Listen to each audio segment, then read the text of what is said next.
আমার রসুলকে এক সাহাবী জিজ্ঞাসা করে, ইয়া রাসূলুল্লাহ কিয়ামত কবে হবে?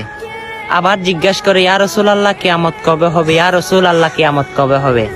তখন আমার রসুল বলে, তুমি কিয়ামতের জন্য এত পাগল হলা কেন? তুমি কিয়ামতের জন্য কি প্রস্তুত করে রেখেছ? তখন ওই সাহাবী চোখের পানি ছেড়ে দিয়ে বলে, ইয়া রাসূলুল্লাহ কিয়ামতের জন্য আমি কিছু রাখতে পারি নাই, আমার কোনো আমল নাই, কোনো নেকি নাই, কোনো কিচ্ছু নাই। ইয়া রাসূলুল্লাহ আমার থেকে দুইটা জিনিস রয়েছে, একটা আল্লাহ এবং আল্লাহর রাসূলকে, আল্লাহর হাবিবকে আমি প্রাণ মন থেকে ভালোবাসি। সুবহানাল্লাহ। ইয়া রাসূলুল্লাহ সেই সাহাবীর মতো আমি আপনার উম্মত হিসেবে বলতে চাই, আমারও কোনো আমল নাই, শুধু আপনি আর আপনি রসুলকে আমি মন প্রাণ থেকে ভালোবাসি।